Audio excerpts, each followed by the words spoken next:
everybody? Welcome to episode 21 of the Tailgate Update. Let's crack open a six-pack.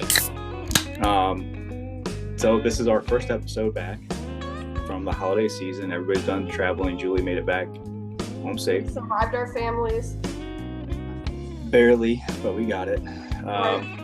Julie survived a storm that delayed her.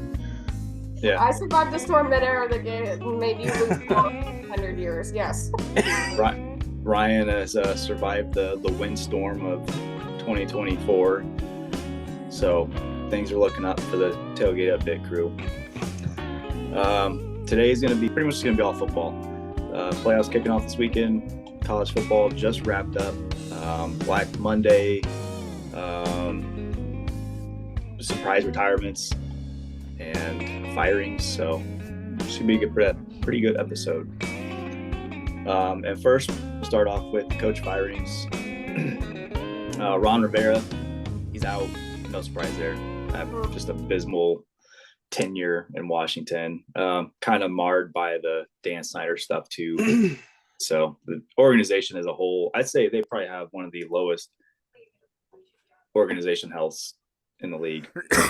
But Mike Vrabel, surprisingly out in Tennessee. Were you guys shocked by that? Yes. I felt that was stunning to me. I don't know. I was mixed on it. I thought maybe, it might have been deserving, but at the same time, that team is absolutely ass. I mean, the roster is ass. I feel That's like what I mean. They still win games, even though they have, nobody. Which makes him kind of a miracle. And it would be one thing if they let him go at some point, but to fire him on Black Monday felt a little bit dramatic and harsh, considering he's made magic out of nothing. And magic is loose there, but in terms of what he's got. Yeah, and he made Will Levis look somewhat decent for a couple of games. They got any, and all he had was Henry, so that's about all you need to say there. It's weird. Like, he knocked out Tom Brady in his final Patriots game.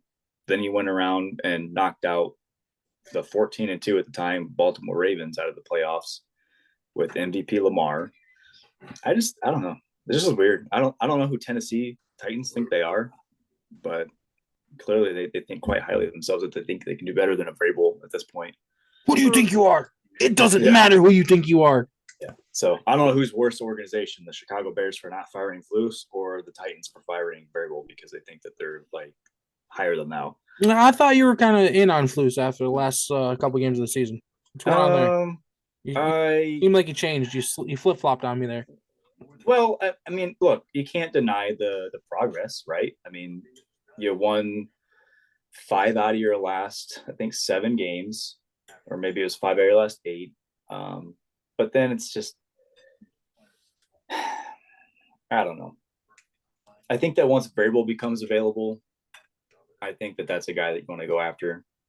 Belichick, he's out. Why not go after him? Harbaugh, probably the only place that Harbaugh would go to. Leave Michigan for is probably Chicago. I don't see him leaving Michigan, to be honest. He just won a natty. I don't either. He just won a natty. The Bears they had their little postseason presser. I mean, they talked and they were asked if they contacted Harbaugh, and they said no. But obviously, the GM isn't going to say he did with his head coach sitting right next to him either. So I'm sure that they did their due diligence. They're just going to have to eat it and look like they didn't. Have you ever looked at your GM and just been like, he looks like he doesn't know what he's doing? Yep, all the time. Actually, I think that my GM is a dude. Brian Poles just has that swag. Plus, he just completely robbed the Panthers last year. So it's the Panthers, dude. Which we're gonna get into Panthers here pretty shortly. We are actually my next bullet point is so. Now, before you say anything, he did sign Adam Thielen, so he tried. Well, they tried. They tried. He held Brian Burns hostage. So I need to talk about one more though. Belichick, obviously, they agreed to split ways, right? My favorite firing, though, of this coaching cycle. Arthur Smith, you piece of shit. I cannot stand this guy. My least favorite head coach, probably of all time. No, was he fired for crying or just fired because he's bad? Probably fired because he just is an idiot. And he's really rude. Is he? He tries to pull the Bill Belichick or Nick Saban, but he has like zero credibility to back anything up that he says. So I mean, he still wears sleeves, so until he's done with that, you gotta stop wearing sleeves. You gotta stop wearing sleeves to get the respect to be rude. Right. Okay, you have to work.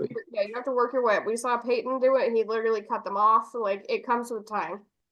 Yeah, I mean, Sean Payton, has earned that right. I mean, he's won a Super Bowl. He's too, so it's great. I mean, it's just I don't know. It's Sean Payton. Atlanta's just kind of. Look, I have a lot of garbage for him because of Drew Brees, so I'm not going to talk too much. But the way he did Russ is really. Yeah, that. I don't know. I know you're confused by it, Julian. You're a little pissed off, but I'm super confused as to what the hell's going on in Denver. Yeah, everybody's confused. Nobody knows. But what seems really obviously apparent is that like it's an issue of money, and for them to say that it was anything but seems, and to talk down to him, and then like when they were talking about all of the slights that I didn't really notice like throughout the year, and making him still dress up like after they benched him, like these are things that you don't do to a veteran, and I didn't even think about it until like all of these greats like pointed it out, but like. Just be honest. Just I know they can't really be though, because that would probably like break rules or something. But the disrespect is there, and it's okay to point it out, I think. Yeah, for sure. I mean, this wasn't Russell's best year by any means, but I mean, it still was pretty good statistically compared to last year. Yeah, I mean, I thought that he had a great bounce back year, and I would have thought that another year next year that it would look even better. Denver just didn't look good after. So they got 70 hung on them, right? Yeah. And then they had that good stretch there, and then they just kind of fizzled. They kind of petered out a bit. That's so. Listening to Russ talk, I think they came to him after the Chiefs win, and that's when they asked him to change his injury clause, and then they started threatening to bench him and stuff like that. And that's when the NFLPA started getting involved. And pretty much from that point is when it looked like it started to turn down for the worst. So you can't do all that. And then even if he had a really bad year last year, like he's made a career for himself, and there's a respect that comes with that, irregardless of what one year happens. Yeah. Well, yeah, you can't let one bad year. I mean, they've got 9 other years before that were pretty good, I mean, okay. Yeah, so bench like a future Hall of Famer probably like in that way, and then to have the nerve to say it was a performance issue, especially when they bring up all of the ways that they've come at him all season long, like and then you bring in Trevor Siemian. Who would they bring in to replace him? Was it Siemian? I'm blanking on the guy's name. Yeah, because he's such a nobody. Jarrett Stidham. Oh, Jarrett Stidham. Yeah. Oh, geez, yeah. Yeah. He was such a nobody. He thought Stidham was going to come in there and outperform Russell this year. No, like, I don't think so. They just wanted to save the money. It didn't have anything to do with Stidham or his performance. That's all bull, and we know it.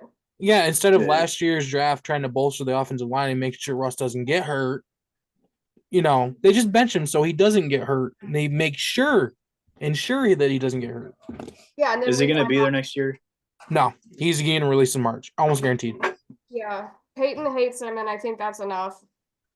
Peyton chewed his ass out multiple times towards the end of the year before he got benched. On the sidelines, which I was so impressed with. You leave that stuff for the locker room. I was mad by that, and I would have been mad if it had happened to any quarterback, because you don't just yell at your stop drinking out of my water. God, I can't have anything besides that my cats don't want. Anyways, like you could never yell at a quarterback. Like, you leave that stuff for the locker room. It was so unprofessional. Well, you know how Peyton is. He's a hothead. He's a fire He'll guy. Tell you. Yeah, he'll tell you. Yeah, but you don't like talk somebody down who's like a quarterback of that stature. He would have never done that to Breeze like that.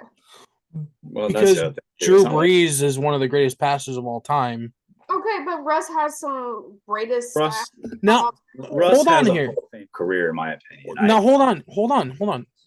Peyton and Breeze are linked together.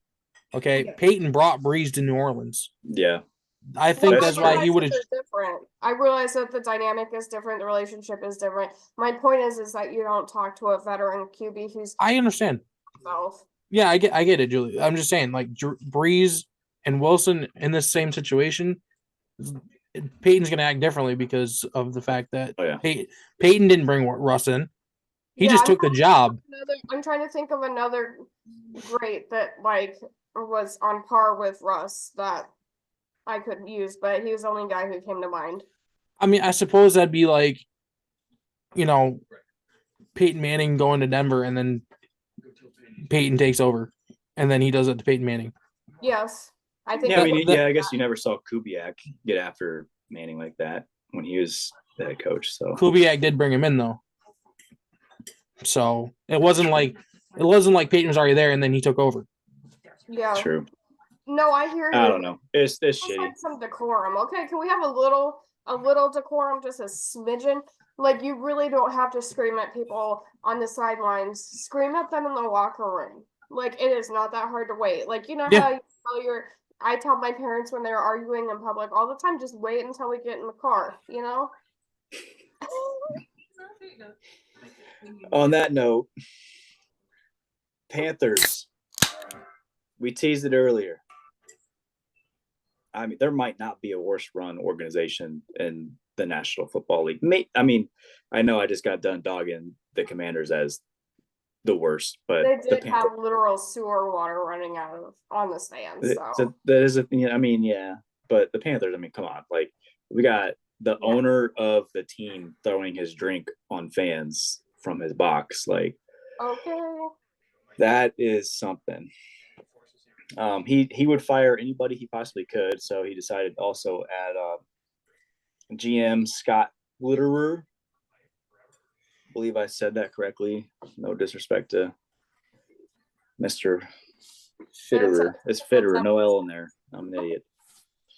You're an idiot. You're an idiot. I'm not gonna talk. Carolina, are they the new dumpster fire? I think so. I don't know if there's anything. Maybe I'm forgetting a team. Am I forgetting about a team? If one of you says the Bears, I swear. I wasn't thinking the Bears. I was trying to. That's not nice. The Cardinals. I wasn't thinking about them. I was thinking about the Cardinals, maybe, but they're not. Their dumpster fire has always been contained. It's quietly contained out there in the West, Southwest. Yeah, because they're a literal dumpster fire, and their coaching is a nightmare, and their team is trash. But you never hear it. Nothing ever gets out, except for like making fun of Kyler Murray for like not doing enough homework. That was it. That was it. Yeah. So they're like contained trash, but still trash. Giants are probably okay. They're okay enough. They've won recently enough to where you can't really dog them. Yeah, and I hate Danny Dimes, so like there's that. And I think like they did a lot with who they had, and their head coach is strong to me. So like I think they just have to get it together. Yeah, they speaking of them, they just fired. The Jets are a literal dumpster fire. Now they're a different kind of dumpster fire, though. Define. They're just elaborate, sir. They're just they have. Well, one, they're in the New York media, so everything they do is going to be magnified. But basically, Aaron Rodgers and Nathaniel Hackett, like that's basically, and Zach Wilson. I guess you can add him into that. Salah's just like hanging on by a thread. I feel like. Okay, like they better win 12 games next year. If you look into his eyes in week 18, he looked dead. He's been looking dead in the face. Ever since Zach Wilson sacked him, he's done. You got everything mortgaged for Aaron Rodgers, and the dude's both on the field for 90 seconds. And then he decides to go on Pat McAfee and just do whatever he does. and now he's not even allowed on Pat McAfee's show anymore. So I don't know what's really going on. But yeah, Panthers probably the they worst might be in the organization. running for a dumpster fire of the year. But hey, they won what 6-7 games at least in a tough conference and a tough division. Patriots aren't, right? I mean, they're just trying to find their way right now. Oh, we're still talking about dumpster fires? Okay. Yeah. Well, there's so many of them, Ryan. It's hard to get through. I don't know. The worst dumpster fire has to be, Carolina. They don't know what to do at quarterback. They don't know what to do in the front office. They don't know what to do anywhere. Exactly. They don't know what to do with the water boy. They're holding Brian Burns hostage, thinking that they're going to be able to re-sign him. I feel bad. Did you see his last interview? No. Talk about a guy that looks dead inside. Like he's just like defeated. I'm telling you right now, this offseason he's going to be traded. And if he doesn't get traded this offseason, I think that he's a free agent this year. He's free agent next offseason. I'm pretty sure because he was going to have 2 years of control last year when the Rams are going to trade for him.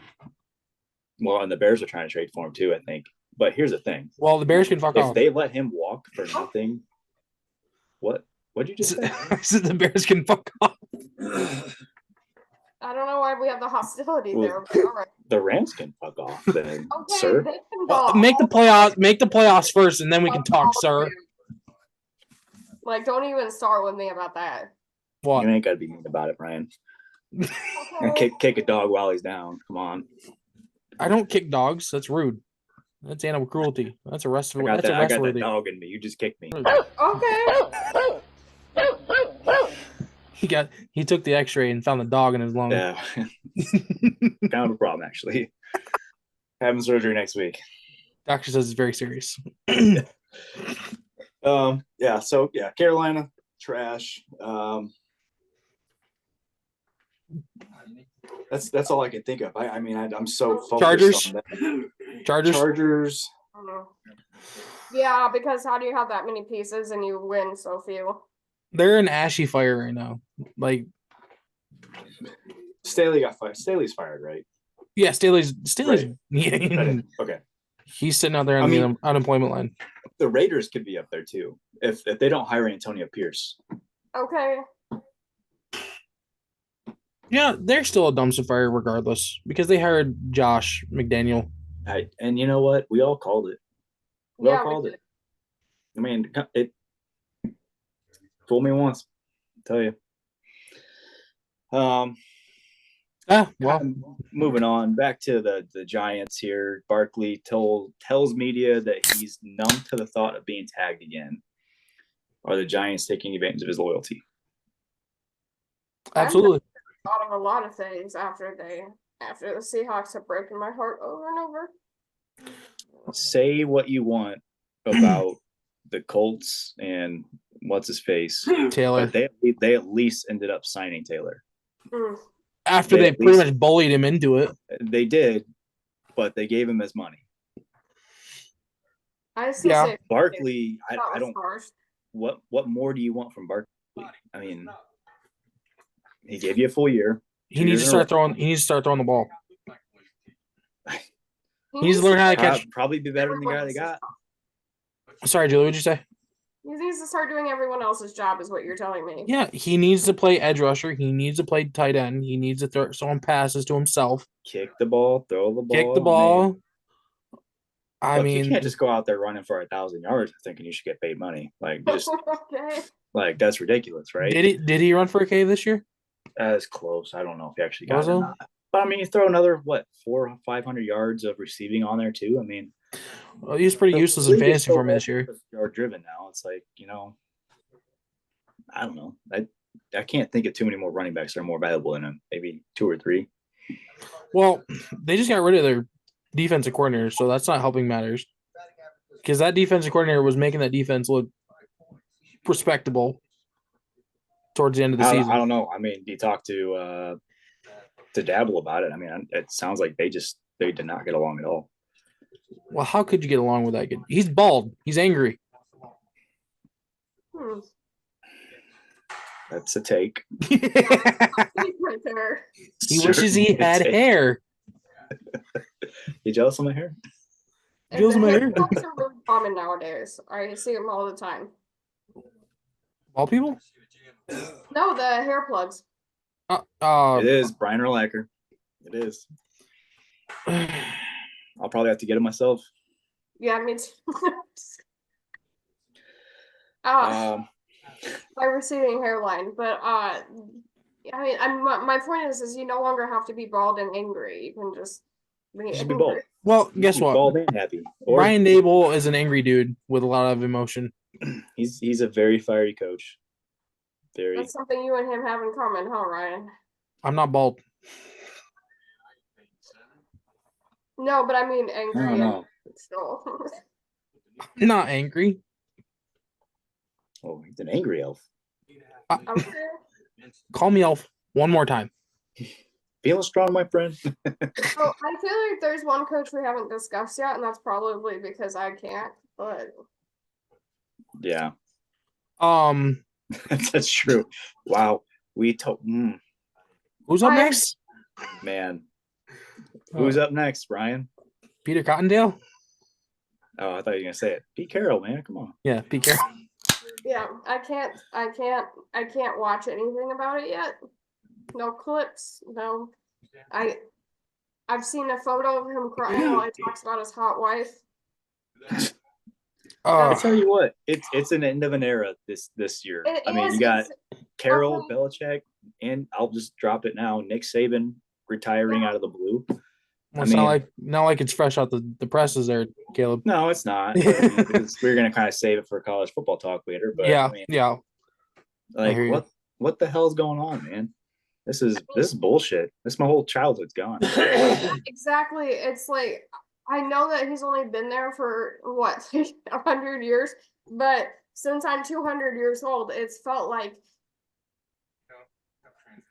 a lot of my memories of the things that I love the most about the Hawks were I have it right over here, the Legion of Boom, and you know where I'm pointing. There we go. Yep, there it is. And Marshawn Lynch right behind me, and Pete Carroll, Russell Wilson, like it was a fucking era for sure. And the Legion of Boom has been falling apart for a while. That's kind of a given. They're defensive. They don't last as long. I mean, we still have one member, so there's that on the team, but probably not heading into the season. But Russell Wilson, like not only, and I know, it was just a business move or whatever. Yeah, I hear you. I know it's business, but at some point, like him leaving felt like the coffin was there, and the burial plot was being created, and with Carol leaving, it's like the final nail, and the dirt's getting thrown over on my childhood and like a lot of my memories, and it's kind of breaking my heart a little bit, and I don't think that they had to do it the way they did pretty much the whole way through. But what do I know? Don't worry, Julie. No matter how bad it is, you still won't be as bad as the Cardinals. True. And as we can see, since all these GMs and all the head offices have it so together, that it's just so obvious to me that they haven't figured out, and it's my perception that's wrong and not their vision of the so because it's crazy, isn't it? They're basically infallible, so this makes 100% sense. I'm being too logical, nonsensical, and like it had to be this way or whatever. But like I don't know. I don't know that it did, and I don't think a lot of people saw that it was going to happen now or the way that it did. And Donna died. I don't know. Yeah, I can't really talk too much else about it, any specifics, because it's fucking crushing me. He gave men with fathers daddy issues. He was so close to them all. I mean, you've seen bonded with them so tightly. You saw how he was talking to Richard Sherman, who has a very active relationship with his dad, and he's literally like talking to him like he's like got left while his dad went to go get cigarettes when he got kicked off the team in that interview that they had. over the off season, like on his podcast, like he was so emotional still about it all. Um and I really feel like Carroll had the concept of being like a gentle parent in the form of a coach, if that makes sense. He had like these new concepts, considering he's older than dirt. His concepts of like not just screaming at people, belittling people, not just like coming after like the old fashioned coaching technique, and to actually get to know people, get to know like what motivates them, and like using positive reinforcement. Like that was such a big deal that he got a lot of critiques for back in the day, and is still not entirely popular. And I think you can't say enough about like that sort of technique and like how emotionally healthy that was. And Yeah, all his players. I mean, anytime they talk about him, they love playing for him. love him. They like so many people still live in Seattle and are like so dedicated to like the city and the team just because of him. Like for some, and I think it was just like his way of connecting, which is not that hard, but you would think it's like rocket science with the way that like coaching works, and like this like male, oh, I have to like dominate them and tell them what to do all the time. And he didn't do that. And like I think that was revolutionary, even though it seems so obvious. But yeah. Yeah. I feel you, Julie. I'll be in the same boat when McVay leaves. So I can't Yeah, I'll wait. be in the same boat when Flus leaves. no, you won't. Oh no. Stop. You'll be sailing on the other part of the ocean, like just looking at us. Howdy, neighbor. Yeah, that's Yep. what you'll be doing. Yeah. Want a beer? I felt that way when Lovey got fired, though. I will say that when Lovey Smith got He's fired, been I on was, my I was shit list crushed. since he did that to Goff, the way he did it. Like fuck him. But I know I think that was taken out of proportion. I really do. I know he's so young, so he'll have plenty of time to improve. And I'm sure a lot of the people that we know now had their moments when they were younger, but that was fucked up, and like he can eat it. He wouldn't even give Goff his exit interview. Yeah, what an asshole. Like I was listening to ESPN radio, and they were talking about that. How Goff like requested several times to have his exit interview, and McVay wouldn't give it to him. Which, I mean, kudos to Goff. Like you just get kicked out of your team. You led to the Super Bowl and everything, and then like all you want to know is like, how can I be better? What did I do exactly to get to this point? And Well, don't turn the ball over.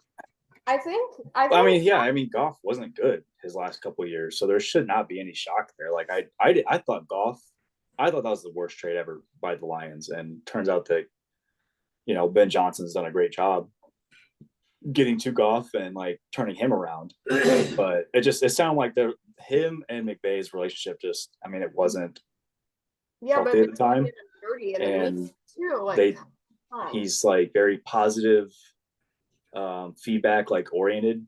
Goff is, and just McVay just wasn't giving it to him at the end there. Which I mean, I wouldn't have either, because in order to get positive feedback, you have to do positive things, right? Mm-hmm.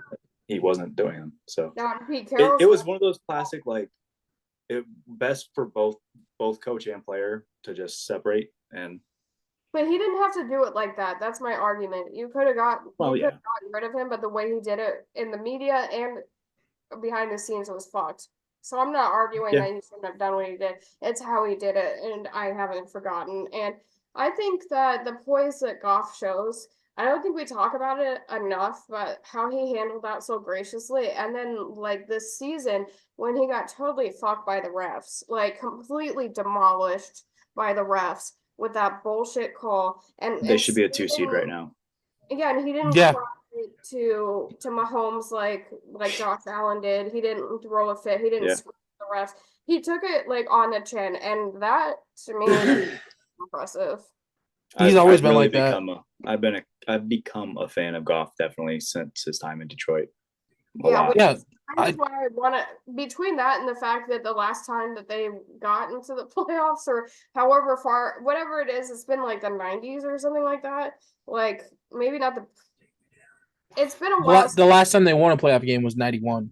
Yes, it was before most of us were born, and so it would be great to see that. I don't the Rams could fuck off and die to me. So like, I don't think it's as much of a. I want to see What them. the fuck? It's not so much as I What want. the hell did I? What did the Rams do to you? Oh, Oh, never mind. I know.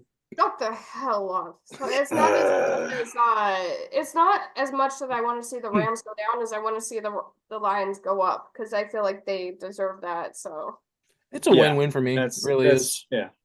I mean, it's pretty cool. They've legit never won the NFC North as it is today. Like they won the NFC Central as it used to be when Tampa Bay was in there as well. But they've never won the North. It's pretty cool, you know, and their fans aren't awful, so they're easy to deal with. Their fans have no right to be awful. Amon-Ra St. Brown is pretty fucking annoying to me, but he's irritating. I really like that team. I love me some Dan Campbell. Like, okay, he's a beast. I would run through this fucking wall I'm looking at right now for Dan Campbell. Yeah. Comparing Dan Campbell to Nick Sirianni for me, I'm taking Campbell every day because Sirianni can go straight off of fucking Peter. He's a cornball. I don't want to say the majority, but I would take Campbell over a very large portion of the coaches that we have. Yeah. He's a fucking beast, and somehow he knows how to. It's something about his presence too. It's kind of. He cares. Yeah, Dan Campbell. He's been there. He knows. He's genuine. But he's like so physically imposing too. Like you feel like he's like a drill sergeant on steroids. Like there's just something about him. Okay. I wouldn't go that far, but yeah, I get it. He's a fucking beast who looks like he would tear you apart if you fucked up. He was like that when he was coaching. I think he was coaching for the Chargers. I think he was a tight ends coach. Yeah. Like somebody missed their block and he ripped them a new one. Like he's not even the head coach. Yeah. And he's going after this guy. He's a beast, man. Like he's an actual beast. He wanted a lion on the sidelines. I'm like, you already got one. Yeah. Technically, yeah. Okay. Yeah. Get hair plugs. Whoever wins Sunday night,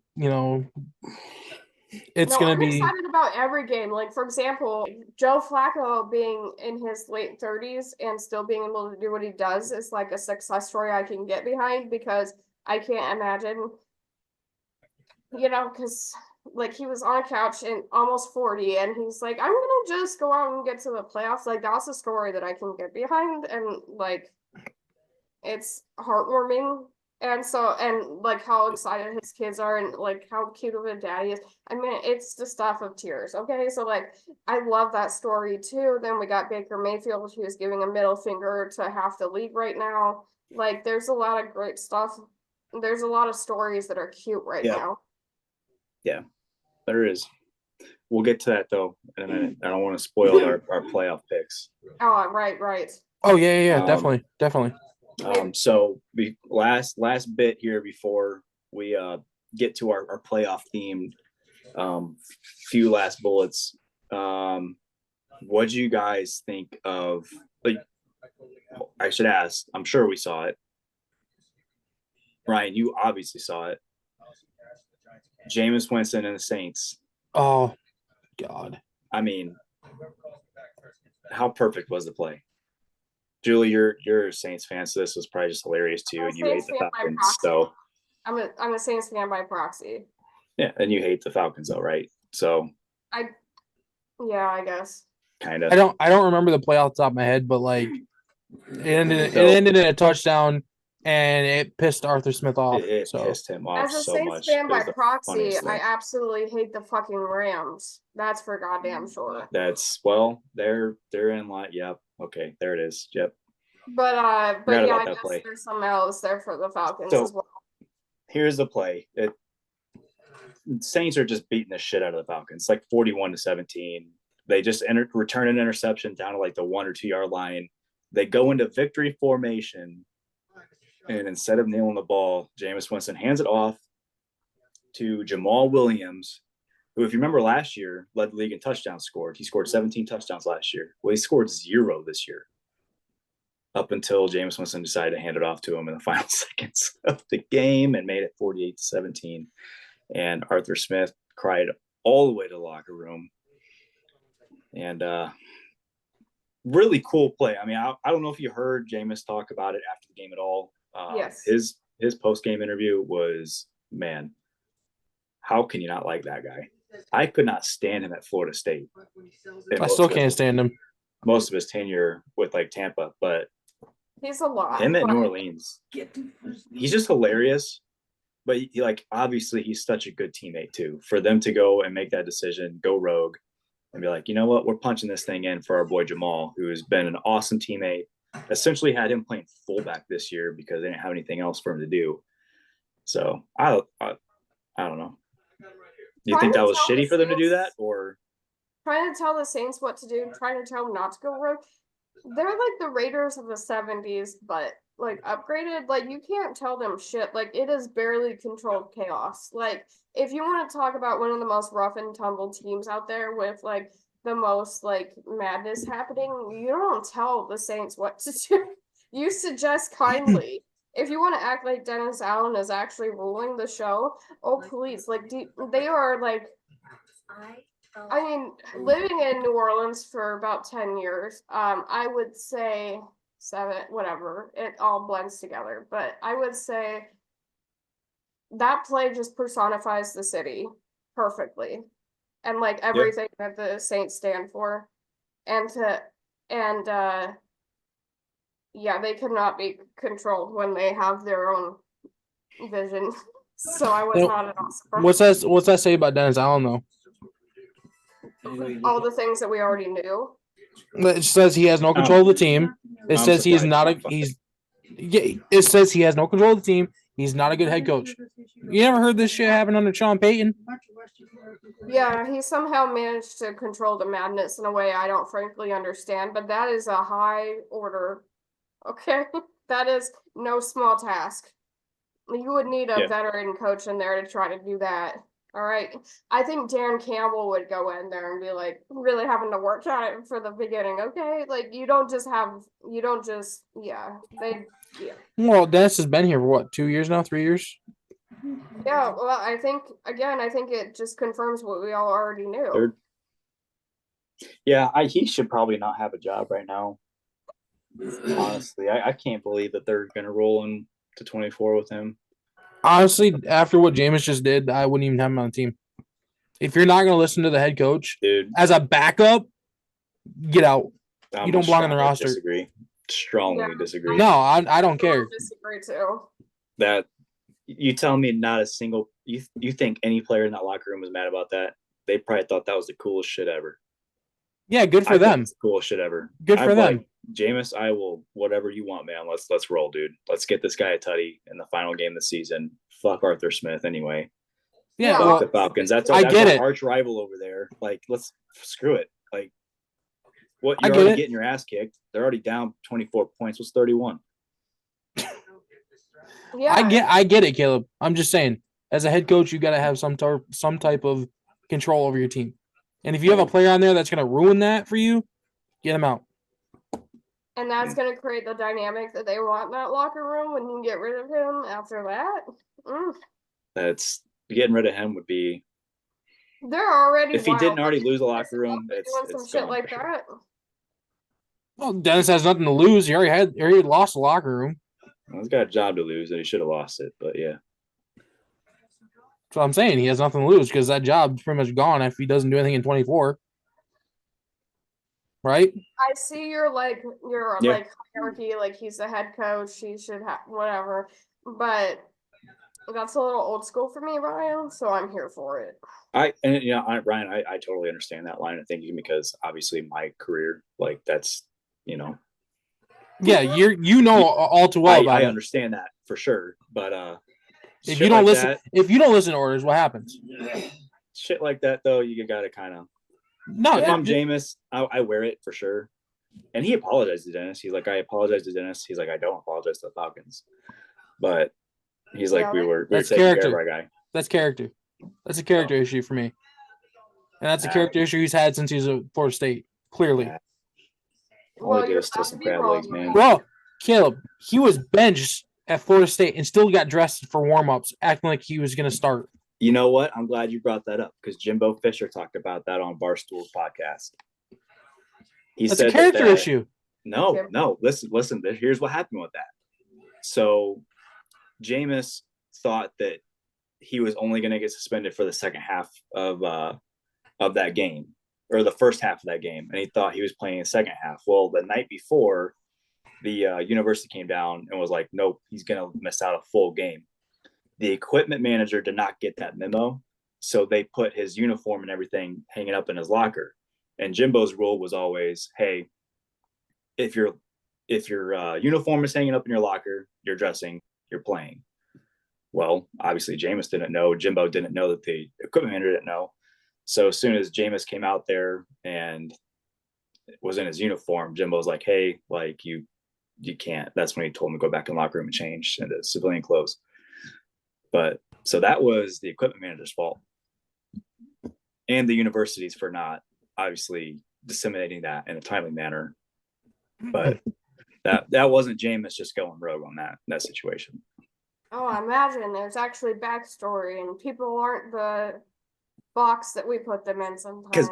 At the time, I was like, "Fuck Jameis, like, what are you doing?" You know what I mean? Like this, I always thought he's like a me kind of guy. Well, kind of turned out like he's very much the opposite. Yeah, well, so wouldn't he? Challenge the narrative, because I think media often feeds us something and then they continue it, and that could be completely different from the person, and we may never have an idea that they are like completely different because we portray them away. And I'm not coming at you, right? I'm just saying, like, a lot of times the media at large creates sort of who they are, and even if they outgrow it because they were young when it happened, or maybe it wasn't even right in the first time and they just managed to keep the narrative going. It's like reality TV in a way. You have like the villain and like the whatever, the good girl, you know, all those different things on all these shows, and it's all kind of like putting somebody in a box. Granted, they usually do a little something that helps put them in there, but like, yeah, I agree. Accusation, and it wouldn't have created that. Accusation or the original, story is always going to be bigger than whatever the truth comes out later. That truth is never going to get as much run as the original story is, the original headline. So it's unfortunate. Yeah, but yeah. Is that the first time Jimbo? I always had him too. Jimbo's a piece of shit. That name. Is that the first time he actually said that story? Told that story though? Yeah, it was like legit. This past week on Pardon My Take. No wonder nobody knows about it. Yeah, he didn't say nothing. That was the first. That's the first I had heard of it, and none of the guys on Pardon My Take know about it either. And those guys love Jameis, so I feel like they do a little backstory. I actually think they've had Jameis on the podcast. Man, Pardon My Take. So I've tried to listen to Pardon My Take, and it just does not flow with me. I watch it when they have the people I like on, like any Bears legends or anything like that. Well, like I'll listen, but they just sound like cornballs and like bitter Bears fans. Like that's what they come off as. Big Cat's a Bears fan. PFT, he's a Commanders fan. Yeah, well, Hank is a Patriots fan, which is funny because all three of those teams own the first 3 picks of the draft. So, all right. But anyway, we'll move on to the playoffs. Couple injury bits. Sounds like Jalen Hurts will play despite his middle finger looking not like it should last week in its game. This bit here with AJ Brown did not show up to practice today, and he has deleted all of his Eagles related posts on his social media and has deleted his social media effectively a couple hours ago. Really? So, yeah, I'm not even sure. Look at that. I guess last week he had conducted a players only meeting, trying to figure out and basically get the team back on track. Was quoted as saying we need to trust the coaching, follow the coaching. So I don't know. That's really weird. There's definitely some internal issues. See, Caleb, follow the coaching. Yeah, if they follow the coaching, they now he's effectively off the team. So where'd that leave him? All right. But TJ Watt is out in Sunday's Snow Bowl game with Buffalo. Grade 2 MCL sprain, according to the head journalist of Watt Brothers Network, Ryan. JJ Watt is the head analyst there. After team wouldn't release details on injury. So I guess JJ is, I don't know. Who's more of the wrong there? Is it the team for withholding information, or is it JJ Watt undermining the team? I think it's the team because they have to release that information, right? Yeah. So they said that he's out with a knee injury, but wouldn't give specifics. So I mean, technically they did their job, but at the same time, it's like this isn't hockey. You don't have to tell us he has a lower body injury. Okay. Right, and they already know it's a knee, so it's like, yeah. Well, they're not really protecting anything, unless they're trying to say, "Oh, we don't know that he has an MCL sprain. He can come back next week. He just got a knee injury." Maybe they're playing the long game with it just in case they pull off a miracle. Yeah. Okay. I doubt they're going to pull off a miracle in 6 inches of snow, but I doubt it. 65-mile-an-hour winds. Boswell ain't going to kick. Here's the thing. Their team is probably a little bit better set up for – unless it's going to be like Josh Allen's like Tom Brady where he throws 6 touchdowns in the first half of the game. Whoa, Caleb, you're forgetting James Cook, man. You're forgetting James Cook. How could I forget James Cook? Dude, he's come on hot lately. Like, that rushing attack has become freaking awesome. Yeah. You know what I mean? I mean, if it's going to snow and Josh can't throw in 65-mile-an-hour winds. I mean, Steelers got a good run defense, but yeah, it definitely can happen. On snow. Steelers got a good run game, too, going lately. I think it'd be probably closer matchup. Having to see him beat the Seahawks in person made me hate him even more, and I just wish that, what's his name? Garrett. Yeah, I wish he had been there to commemorate the event, possibly with a helmet in his hands, possibly Mason Rudolph's helmet in his hands again. Well, that was maybe next week. That was the first and last time I'll ever be a Steelers fan. So they helped the Rams that day. So they did. It was a good game, though. It was a really good game. Yeah, it really was. It was because I'm just gonna do another humble brag here. Thanks, Dad, for getting me to the Seahawks Steelers game. I got to be there in person. I did some volunteering, so I got to see the majority of the stadium, sans like the locker room and like anything super personal. But I got to see all the refs come in like straight off the bus. I didn't go directly on the turf, but I went like a few feet above. I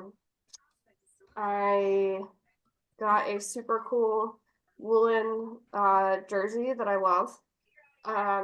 And I got to see like a bunch of the memorabilia that the team has kept for a very long time. So that was really awesome. I mean, they say it's loud, there's a 12th man, and they have like the scale to show if we're gonna like create another earthquake. I forget what the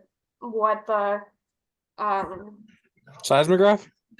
Yeah, they have one in the stadium so that you can see how loud you are and how close you are to creating another earthquake. And when I tell you it is so loud that your ears like are ringing, it is like the loudest place I've ever been, and I live in New York City, and it's incredible. And like the energy is so contagious. Like I haven't ever felt anything like it. I'm not super invested in going into games in person, but I can't manufacture that energy anywhere else. With all of us together, with the noise and the excitement and like the intensity, it was amazing. And then like Marshawn Lynch came out in the beginning. Little did I know that was going to be one of the last times that I saw Pete Carroll out there. And at least you got to see that. Yeah, and we saw TJ Watt come out. I think he had like a brace on, and he was not wearing very much, and a lot of the ladies were very excited about that. I'm sure. And when he did yes. run in and out. I think he was saying hello to some fans and signing some stuff. So like that was worth watching in the beginning. So like caught a lot of like really cool moments because I was a volunteer. Like we could kind of go in all the areas and like I think most fans only get to be in the upper floors, but we got to be in the bowels. And again, you can't go everywhere, but got to see like a lot of things. Got to film the New Year special from like 2 feet off the field with I think it was. I'm trying to think who was out there practicing behind me, but there are people saying the team was I mean, it was just really awesome. So I appreciate that, Dad, because he put a lot of effort in and came in even with an arm cast after hurting his arm, volunteering all day just so he could make that moment really special for me. So thanks, Dad. Pretty cool. Yeah, it really, Out of the year. Yeah, it was a great kind of heading into 2024 experience, but definitely bowl-ish that I had to deal. I kept yelling at everyone that was near the stand that I was volunteering at that they needed to keep that Pittsburgh Steeler nonsense away from me and that I wanted to use their terrible towels to clean up beer. But that didn't happen. But it was kind of awful to have them in my own home city talking crap. But it happens. They did well and it was cool to see in person. So and shout out to the guy who let me come out and just look when there's some slow moments and watch the game from the sidelines, even though I didn't have a seat. So thank you. It's great talking. So anyway, like it was also really cool to see how much work goes into everything. And like how hard people have to work to make it happen in every single section.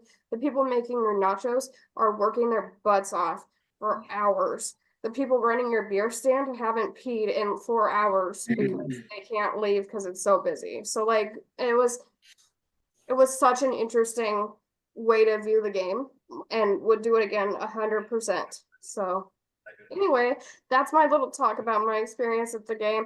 Super awesome. Maybe we can even clip some stuff because I took a few more videos that I didn't have in the special. But anyway, so maybe insert here. But yeah, wanted to talk about that.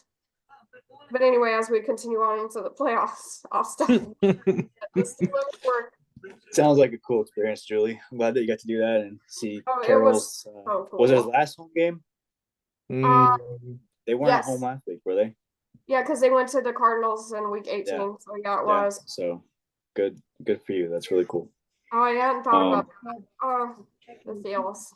Okay, I'm gonna take that for the vodka bottle after this. Okay. Easy, Julie. Easy. Little breaking news for you guys. The Buffalo Bills.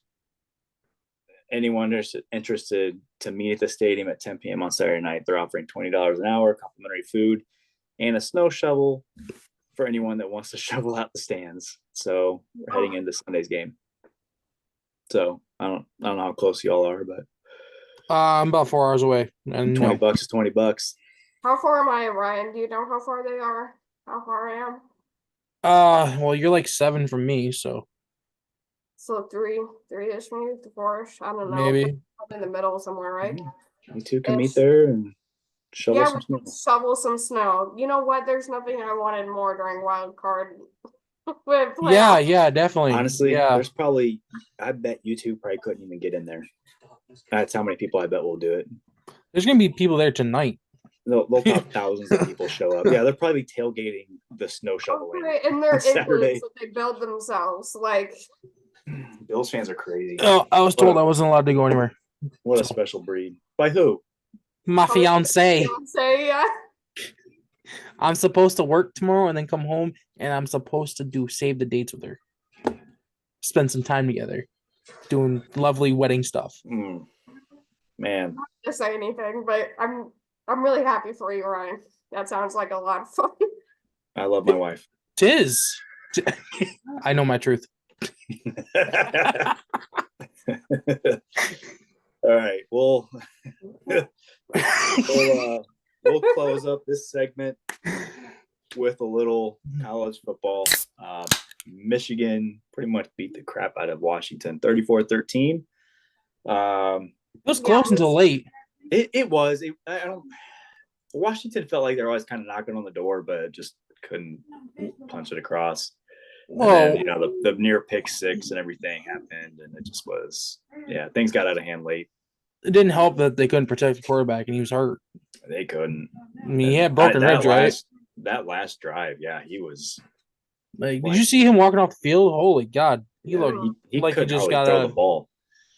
He looked like he just got out of the octagon. Dude's a warrior. No. I love Michael Penix. Tell us more.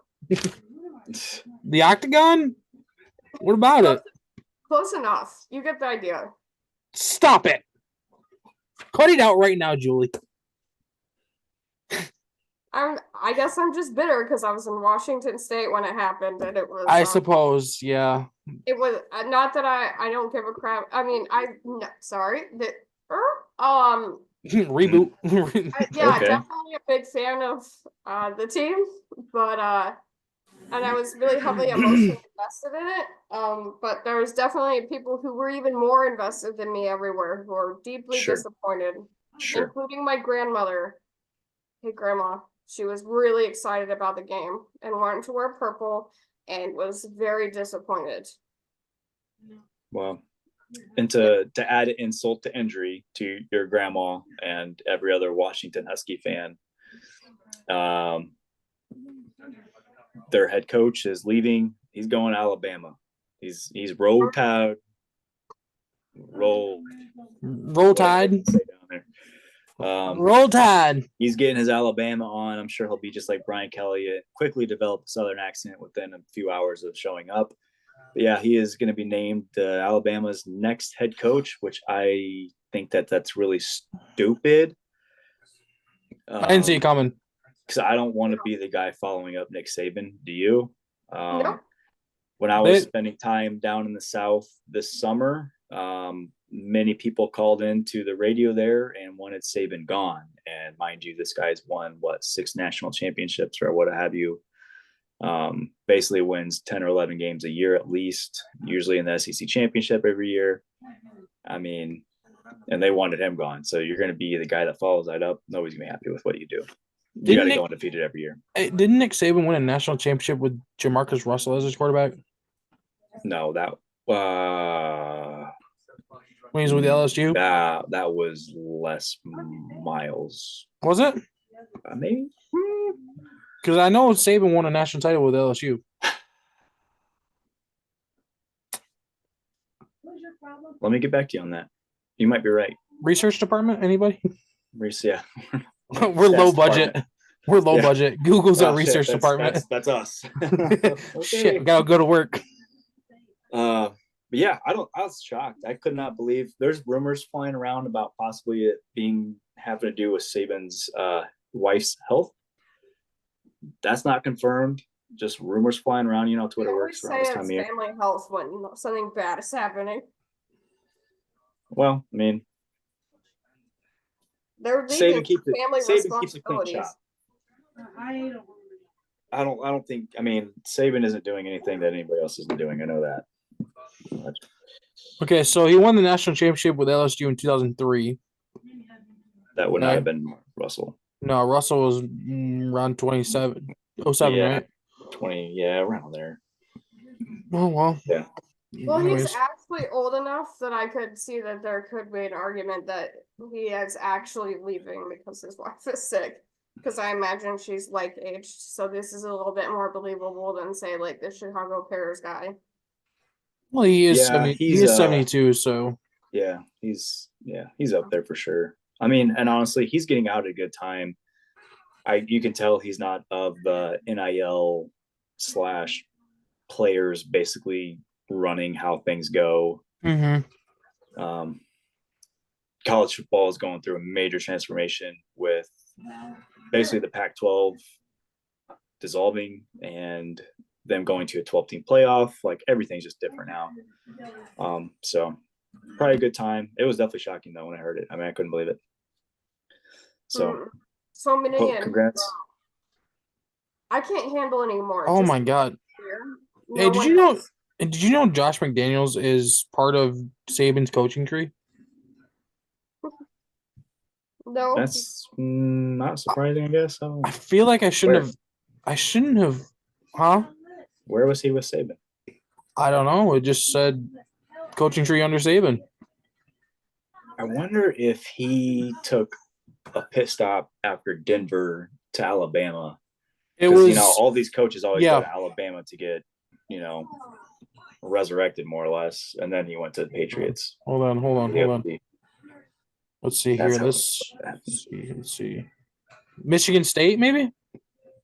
Oh, really? I mean, Michigan State was a while ago. Because Saban Daniels can't be but 40. Saban was he coached Michigan State in 99, 95 to 99. I don't think that McDaniels would have been coaching yet. Do you think? I mean, Saban or McDaniels is really young. He was a graduate assistant in 99 for Michigan State. Yeah. No shit. Yep. I feel like I shouldn't have mentioned that because now it kind of like puts a blemish on Saban's reputation. You can't. No. Stop. So I think we're all going to agree that Bill Belichick's son is going to remain in his coaching position with his dad leaving, right? Maybe. What? Because he's like, I just mean whoever the new coaches that comes in is going to really respect the talent that comes along with Bill Belichick's son in that position. Yes. They're going to see the greatness that was there. And they're going to be like, yes. Ooh. Is that Steve? Is that his name? Yeah, Steve. Yeah, Steve's probably about done coaching, I'd imagine. Players. Like any NFL team ever, except for possibly the Panthers. He might be their next head coach. Okay. Players. Let's see here. Players under Saban that became head coaches. Matt Eberflus. Stop it. D'Amico Ryans. I know that. Head coach of the year candidate. He's not listed as a player that became a head coach. Played at Bama. I don't know. He's not listed as a player that became a head coach. Herb Haygood coached at Madonna. Madonna University? Seriously? What? Former names. Presentation of the Blessed Virgin Mary Junior College. What? Oh, he would have been before Saban. Gotcha. Oh, they're in the NAIA. That's why nobody's ever heard of Madonna. Man, get Herb Haygood out of there. That almost doesn't even count. I mean, no, you think like head coach, they're talking about like a Power 5 team in college or NFL. Holy God. Next thing you know, they're going to put, Johnny B. Good on their coaches at St. Mary's High School. Yeah. Come on. He's a little peewee football head coach. Julie, can you please stop knitting while we're doing our... No, I will not be able to knit this. I'm knitting it for preemie babies. Oh, now I feel bad for yelling at you. Yeah, you should. All right, moving on. Hey, let's do our playoff brackets, huh? All right. So before the first kickoff next tomorrow or Saturday, or what would have been retroactively the previous Saturday. So we might be wrong. This is your project. We'll let you go first. Okay, I'll go first. Okay. Huh? I haven't heard yours anyway, so I know what Julie's is basically. I sent it to the group. You just don't want to look. Okay, we are showing. Okay. Okay, let's go. All right. So my bracket, we're gonna start off with the AFC. All right. I'm gonna go Texans over Browns in the 4-5 matchup. Boo. For the 3-6 matchup of the Chiefs and the Dolphins in the frozen tundra, because the Earth crust displacement theory has actually become true, and the tundra will be in Kansas City. I'm going Chiefs over Dolphins. Boo.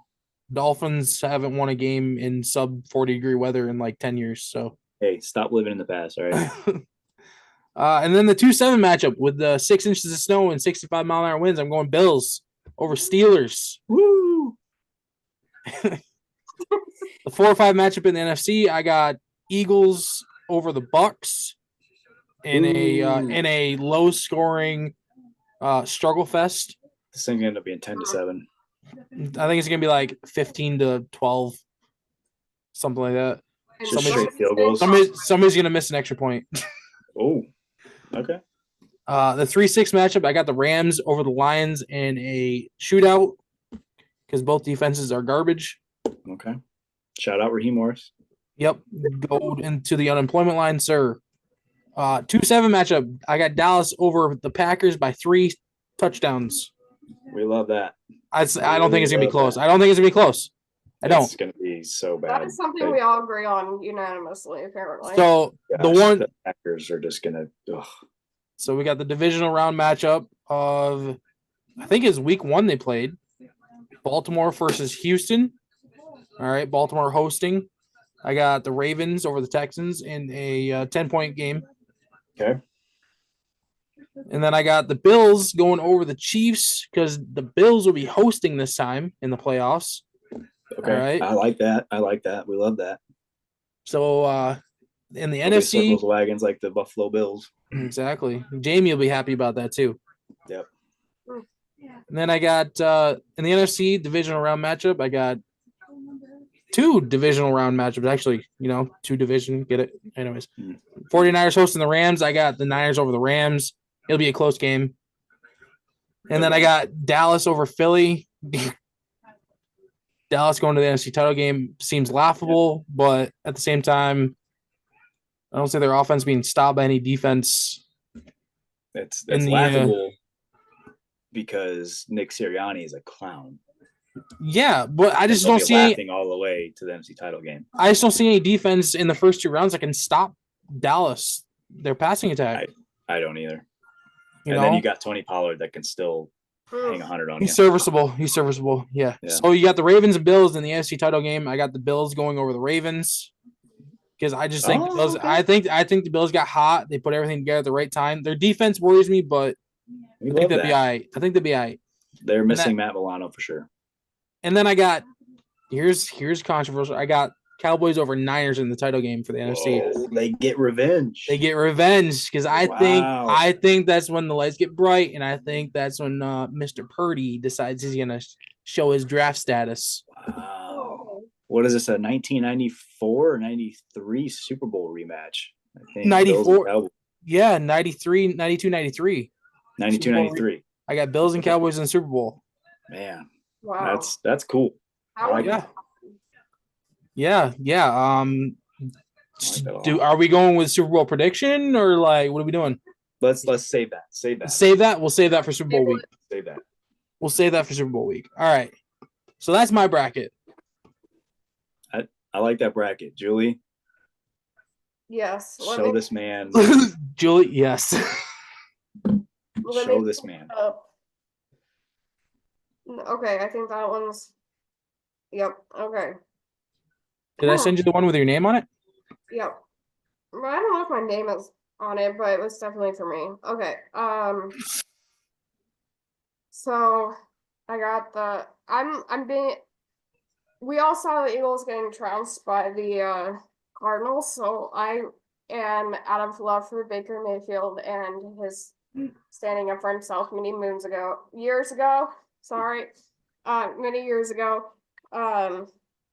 with the Browns. I am going to say that they're going to get it because he deserves it. We all know how I feel about the Rams. I've communicated that very effectively, so I'm going to go with the Lions are going to take it. Like a knife, you've committed that, yep. Yeah, we know how you feel about the Rams. The Packers, I feel about the Packers like I do the Rams for the most part, so I'm going to go with Cowboys. Yep. And this is not totally based on feeling. Obviously, this is also based on stats and like hours and hours of research has been done with these brackets. Team is just like on it. Weeks and weeks. I mean, my God, absolutely cooking. Right 18 now. weeks. I want to believe in the Dolphins. Plus, I'm so tired of the Chiefs getting anywhere. Like if they're in Super Bowl again, I'm gonna throw something. So I'm just praying that it's the Dolphins mostly because of that. Plus, I mean they have some solid players on their team, but obviously we saw them fall apart last week. So um, I Yeah. think I love Mike Tomlin. Call it an unpopular opinion, but I do. But I just can't really see the Steelers taking it from the Bills. We saw the Bills really shine there once they got it together last week. So Yeah. um, and then the Texans and the Browns. Man, both of them are such a cool story because I can identify with being old and still being able to get out there, even though I can't get out there. But you know, like he's doing it for all of us. Being like what 39 and still like playing as a quarterback who made it into playoffs. So shout out to Playing that. as good as anyone. Okay, like amazing. So He's turning over too much for my taste, but he's playing pretty well. Well, that's okay. what happens when you play the Bears. You throw 3 interceptions. Sorry. So like I love the Flacco story, but then I also think it would be so cool to have um I also haven't forgiven the Browns for the whole massage monster situation and the fans. Some of the stuff Oof. they said was so nasty. This is them redeeming themselves. So I don't really They know. brought in a good family man. Yeah, I don't know if I can get fully behind it though, because I haven't forgotten. So, and the Texans have this awesome story with Stroud because, you know, he's a rookie for God's sakes. Like, I mean, what an awesome story. So, Rookie but head coach too. Rookie head yeah, coach. D'Amico Ryans. Like, I'm rooting Yeah. for D'Amico too. I mean, I think that they're the first rookie coach and quarterback to win a division together, I believe. that's super sick. that is cool. But yeah, continue, Julie. Go ahead. Yeah, so, but because I realized how sore I am from just sitting in a plane for a couple hours when it was delayed, because sitting in a seat too long hurts. Somehow the whole age thing went over the rookie thing for me. So I took Bills and Browns. Okay. Because I can't fathom how he did it. Anyways, so then from there we go to Ravens and Bills for me because I think the Bills will trounce the Browns. And the Ravens, I think, will kill the Dolphins. Kind of like Sea World or whatever it is. And then Oh, okay. Oh wow, God, that took a freaking turn. I poor I Dolphins. Yeah, exactly. Pete is Save pissed right Dolphins. now. Yeah, Peter's gonna try to take this episode down. Okay. You're gonna get some Thanks, very Julie. strongly All I worded have to do letters. now is like swat a fly. I don't even have a fly, but if I swatted it, that would be the last straw for that. I had the 49ers winning against the Bucks, even though I surely wished that it was not this way, but I think it will be because they hate me. I think the Lions, I just can't quite see it, and I wish I could, but I'm going with the Cowboys. So the 49ers and the Cowboys, the Ravens and the Bills, and then I think it'll be the Ravens and the 49ers at the end. And I really hope that it's the Ravens, obviously, out of the two of them, but also stop talking trash about their QB. Everybody always has something to say about Lamar Jackson, and I don't always really understand why. But like, I would love to see that for him. So, the Ravens are a team that I can get behind morally and like with actual skill level. Even though I wish it was one of the more like underdog teams, but I can get behind the Ravens. Well, underdogs are underdogs for a reason. They're usually not the most skilled, so doesn't mean they can't make some noise though, right? Crazy little chaos. So I don't know what it is, but I think this year might be like Lamar's best year he's had in the league. I think it's like passing wise, better than his MVP year, right? I think.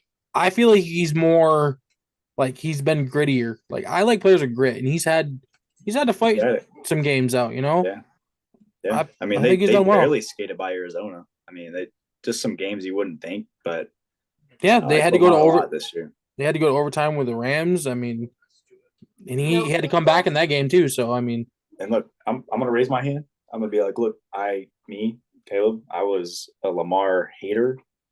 I thought his MVP season was an aberration. It was a fluke. But he's come around. He's brought me around. I like what I'm seeing. He, like you said, he's got a little grit. He's got a little polish on the passing game now. Like I like it, and he stayed healthy, which is important for them. Yeah, get some pieces around your players, and they turned out that they're pretty good, right? So he's starting to be more well-rounded. Yeah, I think. I think that the contract, getting that really helped him just kind of like, all right, relax, just go ball. Like you're covered. You're good to go. Yeah, I'm not gonna say I'm the biggest Lamar supporter, and I haven't really, done that turnaround. But I appreciate what he's done this season. He's done well. I think this is better than his MVP season. And it's without Mark Andrews for the past 6-7 games too. Right. So Lamar Jackson appreciators can stand with me then. Yeah. The only time I've ever made fun of him was when he did the poop run of like 2019 or whatever it was. That was fun. I love that one. That was a fun game. All right, Caleb. I'll give my bracket. It's not much different than Julie's. It's very different from Ryan's. It's like we're too, like, I feel like, and we're gonna go over this, but I feel like we had similar predictions at the beginning of the season. I think me and Caleb just generally have a good sense for this, and we think alike in some ways. It basically means that we're right and Ryan's wrong, but it's not a big deal. Hey, I'm really wrong, bro. I'm really wrong. I mean, your Jameis Winston take was wrong, and it's not the first time you've made wrong takes like that. So, like, it's just kind of, following a trend. I don't know, man. I think I was pretty good with the division predictions this year. Well, we'll get back. We'll talk about it later. No, he picks the Rams because he's a homer, and all of a sudden he's boy wonder with the picks. We'll see, Ryan. We'll see. All right, bro. All right. Fine, dude. Fine. First game up. It's whatever, bro. First game up. I'm starting NFC because I want to be different. Okay. Cowboys, Packers. Cowboys just are gonna embarrass the Packers. He's gonna make Matt LaFleur quit his freaking job, and Jordan Love's gonna be in the bathroom crying afterwards. I'm just really excited about it. I'm gonna put it in my apartment. Lions, Rams. Lions are gonna bite all 4 kneecaps off of the Rams. It's a wrap. It's done. Dan Campbell is gonna win the first playoff game since 1992, 91. Ryan. Stats team. It was 91 season, 92. January 92. Go Barry Sanders. 4-5, we got the Bucks and Eagles. AJ Brown might not even be on the team anymore. Who knows? It's probably just a ploy. But I'm going to go Bucks, and like Ryan said, a really low scoring game. It might even be 3-0 or 9-0. Damn, that was not what I was thinking. All right. So moving over to the AFC, I'm going to go Bills over Steelers in the Snow Bowl. I cannot wait to watch that game. It's going to be so aesthetically pleasing. I can't wait. Dolphins over Chiefs, and what is to be the coldest game since, I don't know. So Bears, Cowboys. What was that one was it the Ice Bowl? I'm trying to think. It was the Patriots and the Dolphins when the snowplow game is what's coming to mind at the moment. It's going to be like Shula again out there screaming at the snowplowers. Came out on the field here to make a place for John Smith to spot the ball. There you see it, that slash mark at the right of your screen to break the scoreless tie. On the way, it's good. Is there going to be snow? No. I hope. No, it's just going to be very, very cold. If it's going to be cold as shit, it's got to be snowy. Like, that's my opinion. What was the other one? What was that one? That one snow game that lives in infamy. Packers and Cowboys. That was in 60 something, 70, something like that. Bears Cowboys played in like -5-degree weather. That was probably about 15 years ago. Now, about 10 years ago now. Yeah. The 1981 AFC Championship game was played in -51 degrees. That's freezing ass. That was because of wind chill. Wind chill. Yeah, it was -20. But with wind chill, it was like -51. That's stupid. Not for me. Tickets are $55 though, if anybody wants to go. Well, back then it's probably like $25, but still. Probably not even, honestly. 1981, yeah. For a nosebleed up there in that game, are like $5. So I got Texans and Browns. I got Browns over Texans. I'm going with Joe Flacco. Can't not. It's just too cool. I mean, the dude just got off the couch and decided he's going to throw for freaking 1,600 yards in like 6 games. So that's pretty sweet. Okay. While he has like 50 million kids. Yeah, while he's a freaking dad. And he's up past his bedtime.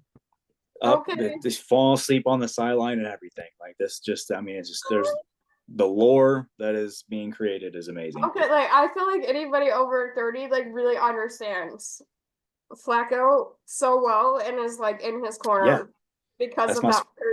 He's my spirit animal. Caleb gets it. Yeah, I have Flacco inside of me, and I wish. Caleb gets it a lot. Right, Caleb? You nod off all the time.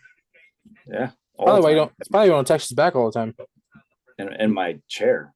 You're nodding off in the recliner. That's why I can't get a hold of you. I'm not actively like wrestling my kids to bed or whatever. Well, Flacco was doing that too, though. I'm falling asleep. Yeah, that's definitely why I can't get a hold of you. You're falling asleep in the recliner all the time. Thank you. You understand that. Let's tell the fans more about our communication. All right, I'm gonna go Bills Browns in the divisional round. Bills over Browns. I think that Cinderella story probably ends. Bills are, like Juliet said, they're cooking. Ryan said so as well. Ravens over Dolphins. I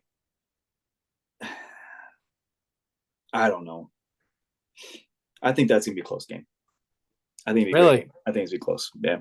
Even though Ravens just put a 50 burger on top of Miami in week 17? Yeah. I think it'd be closer. Okay. Be closer than the Cowboys-Packers game. I'll just put that out there. Oh, wow. Wait, are you thinking McCarthy's going to go up and like just say, all right, hell with you, get out of my building. You fired me because you couldn't put a team around Aaron Rodgers. I'm dropping 62 on you. Is that what you're saying? I'm just saying the Packers aren't very good. And I understand that. Cowboys are cooking right now. But if they lose, I will say that they will lose in the dumbest fashion, like Zeke getting ran over playing center last year. If you remember that. In the final play against 49ers. I remember. Yeah. Or it's going to be something like that. Dak sliding in the middle of the field with no timeouts. Yep. It's going to look like somewhere around that area is what that's going to look like. Yeah. Gotcha. And speaking of Cowboys losing, they are going to lose to the Lions in the divisional round. Wow. Okay. 49ers over Bucks. Nobody's surprised about that pick. Sorry, Daniel. I know you're going to be rooting for the Bucks, but I picked them one game. 49ers over Lions in the NFC Championship game. Ravens over Bills. I want to pick the Bills. I just have I have trust issues with them right now. Like I just do. So trust Ravens, look at the guy picking the 2-1 seeds. Like, wow, he's really, out on a limb there. Age discrimination. Don't let that be a thing. Joe Flacco didn't let it be a thing. Exactly. Yeah. See, and that's why we don't, right? Hey, you guys went with both 1 seeds in the Super Bowl. I went with both 2 seeds. So I guess, yeah. Gosh, we're not very fun, are we? Oh, I'm not gonna say, Rams are going all the way. I should have rode the Lions. Look, I'm not picking. I was being an emotional woman, and I wasn't being logical, so I have to be logical about this. Okay, so I'm picking a likely candidate. There you go. Okay, yeah, I just don't see. I don't see any defense. The only reason why I didn't pick the Lions to go all the way is because of their defense. They have the worst defense on in-breaking routes. And their secondary is garbage. If their pass rush doesn't do the job, their secondary is awful. But they're good against the run. They are. Yeah, I wanted to pick them. I just the Niners and Ravens are just built so well. I don't know. Good QB play. They got good weapons. They've got great defenses, and they got 2 really good coaches. If you have a decent O-line, I think you can beat the Niners. If you can run the ball as well. It's possible. I mean, the Browns bullied them. Yeah, I mean, who else was it? Baltimore smacked them around, which is I mean, it's Baltimore. They're a 1 seed for a reason. On any given Sunday. Which Lamar has never lost to an NFC team. Right. So I mean, if he gets the Super Bowl, if he gets the Super Bowl, everybody's picking Lamar because he's never. Yeah. He's what 16-1. He's lost one game against an NFC team. Oh, he has lost? Yeah, he's like 17-1 or 18-1. Oh, I didn't think he lost. I think so. Well, still, you might as unless that was the team's record during Lamar's. I don't know. Yeah, I just don't see any defenses stopping Dallas. And I think if they do meet the Niners in the NFC Championship game, I think Dallas can go with them. They just played a terrible game. Yeah. Back, was it week 5? I think it was early in the year. I mean, you don't really know what you have fully, so now you do. Yeah, I mean, you got nothing to lose in the playoffs, so go for broke. San Francisco smacked the Rams on Monday Night Football a couple years ago, and they play each other in playoffs. Rams won. It happens. Yeah, I think San Fran was 2-0 against the Rams that year. They were 2-0 against us for 8 straight years or something. So, I mean, I'm just saying, just goes to show. We lost 10. It's totally different. We lost like 9 straight games to them. Come on. Sound like the Bears and Packers, man. All right. Good? Well, no. All right, we gotta move on. We gotta move on. One last thing. Did we mention the Pistons? No, we're about ready to. Look at that. Look at that, Julie. You're awesome. I'm glad you remembered because that was supposed to be the very first thing that we were going to talk about, and I totally just flew right by it. Yeah, we got to end on a good note that kind of like goes down. Yeah. Well, let's give them the good news first. Good news or bad news first? Let's go. Good news. After what? 28 games? Was it 28 games? 33. No. You're right. No. It was 20. Bro.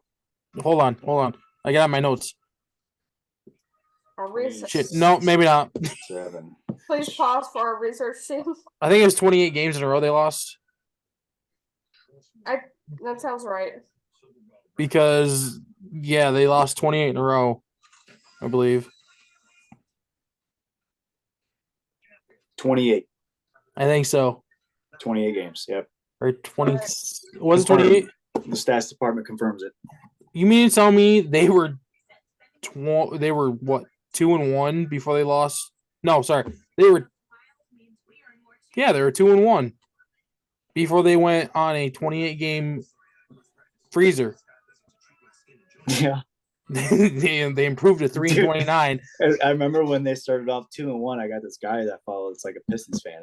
He's like, hey, we might, hey, and then it's just been crickets. That dude's he's definitely like canceled his subscription to like season pass and everything. Oh man. So but they finally did it. Yeah, they did. And it was in overtime that they beat the Raptors. Right? Wasn't it? Bona fide Toronto Raptors. We're talking about an NBA franchise that won a Larry O'Brien trophy a couple years ago. All right. Yep. Maybe not the same team, but still. Not at all. No, not at all. Not a single bit. Kawhi's in LA now. So the Pistons lost 28 in a row, franchise record, sports record, you name it. They did an Undertaker streak reverse. All right. They were undefeated. Sweet. They were undefeated in wins or losses or whatever you want to call it. An undefeated streak. The undefeated loss streak, 28 in a row. That's, better than hard, dude.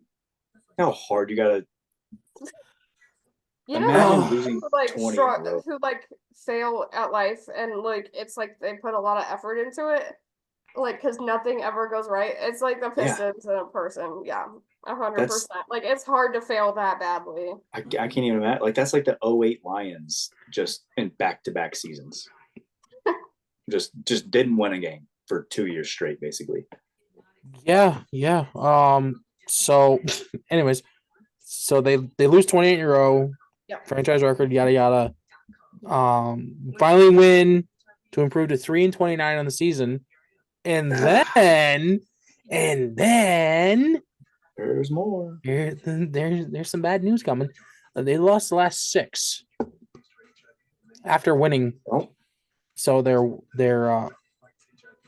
They're one in restarting the streak. They're going to try to beat it this time with Man. as of the middle of the week. They had lost 4 in a row to fall to 3-33, and they were 1-9 in their last 10.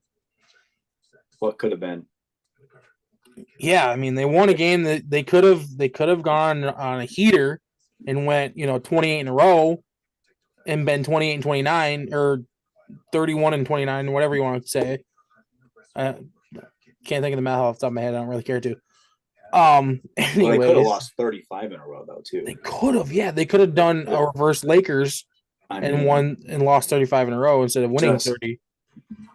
Completely blow the record out of the water.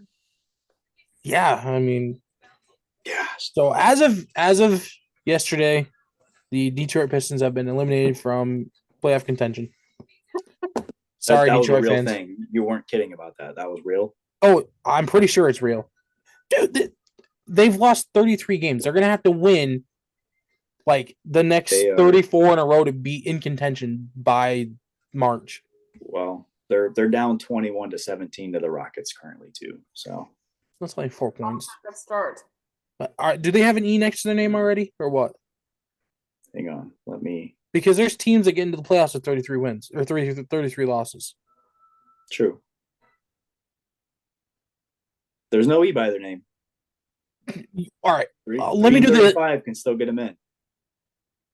Let me give a little bit of advice and just don't try to get your hopes up, Detroit fans. It's over.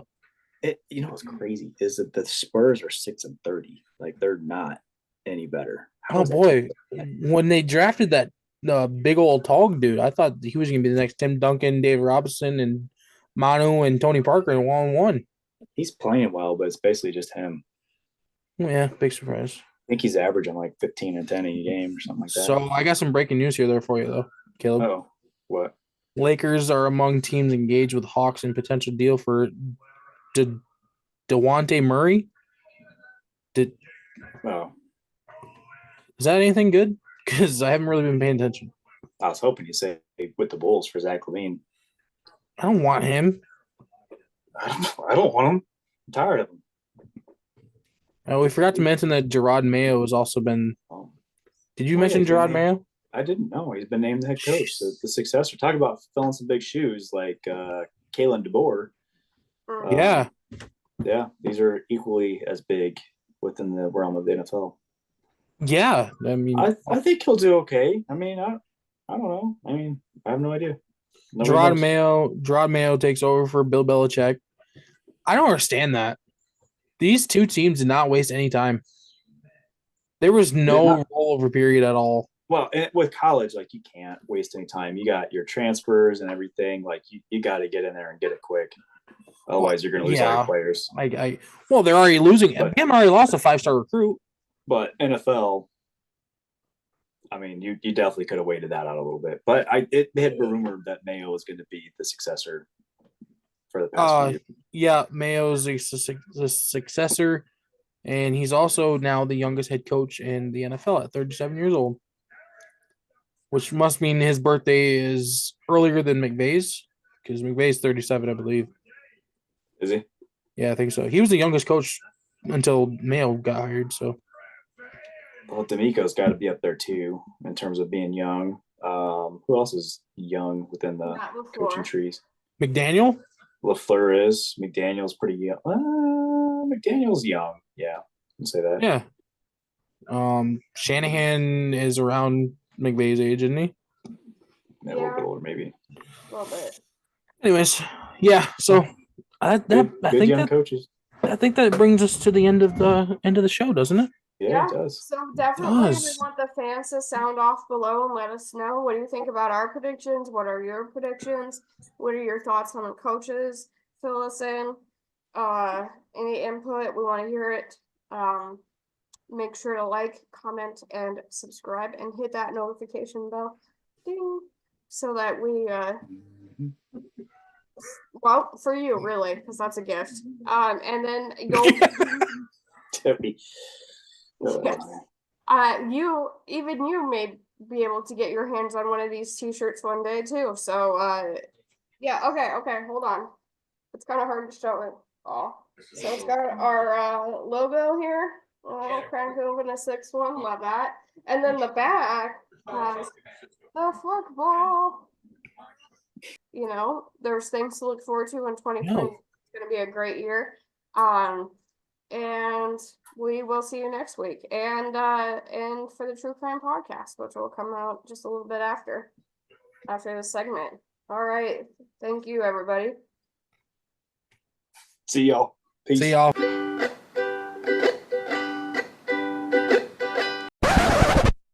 Hey, knitting is perfectly fine. It is, and Okay. it used to be like, wow, she's a party girl, and she's like I can knit too, and it was supposed to be a Best thing, and now I of just both. didn't. Now you just knit. Okay.